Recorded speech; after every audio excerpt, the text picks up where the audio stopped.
سنت سنت خو ما وکړلو. امام خو هغه دی لا ناست دی په مسله باندې نو تاسو سنت وکړه. نو دا خلک ځینو دې نه کوي. خلک خو به دوزخ ته هم ځي. ورشي سنت وکړه یاره. يهده الله فلا مضل له ومن يضلل فلا هادي له ونشهد ان لا اله الا الله ونشهد ان سيدنا ومولانا محمدا عبده ورسوله اما بعد فاعوذ بالله من الشيطان الرجيم بسم الله الرحمن الرحيم بارك الله لنا ولكم في القرآن العظيم ونفعني واياكم بالايات والذكر الحكيم انه تعالى جواد كريم ملك بر ورب رؤوف رحيم. سپونه برابر اله کارو دا خو جمعات دی یاره د خطبه په ټیم کې خبرې کول تاسو ته پته شته چې څومره سخت ګناه دی په دغه ټیم کې دا بل قسم تاسو ته نشو ویلی چې چپ شول چې دغه قسم دغه شان ګناهګار شو مړه دا چل مکوئ کنه تاسو پکې ګورارې کوئ په یو میچ باندې لږ دی خطبه ته وخت دی مړه وتصفو الحياة بنور هدى.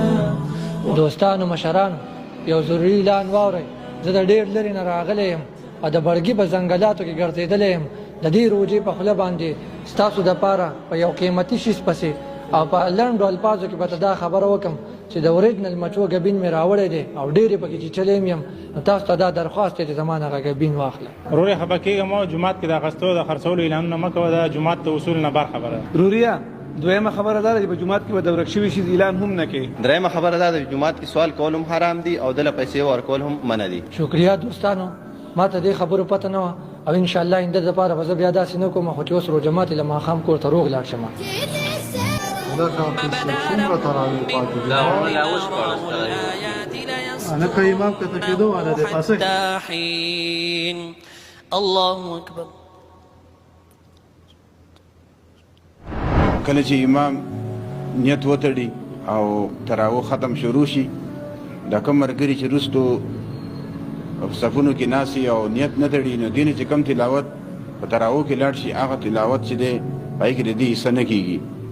نو ټول ملګرو دا پکار دي چې څنګه قاري صاحب نیت تړي او ټولو سره په نیت کې شریکېږي چې ثواب ورته پوره پوره میلاویږي ځکه چې هغه تلاوت د دې په تراویح کې حسابېږي نه په ثواب نه دي محرومه شي. کشران مخې ته ولاړ دي او مشران یې وروسته ودرولي دي. کشران هغه تمیز تللی د مشره د کشر هغه لکوټې غوندې تمیز خو کوی د مشرانو ته خو د مخکې ځای پرېږدی که نه شاته شئ مشران ته ځای ورکړئ لږ شاته شئ.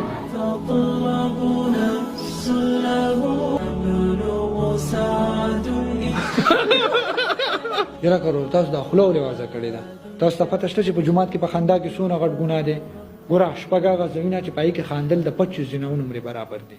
په جومات کې خاندل د قرآن د تلاوت په ټیم کې خاندل په قبرستان کې خاندل د جنازې شاته خاندل د علماو په مجلس کې خاندل او د بانک په ټیم کې خاندل. د دې ګناه نه ځان خبر کړئ نو بیا به نه خاندئ.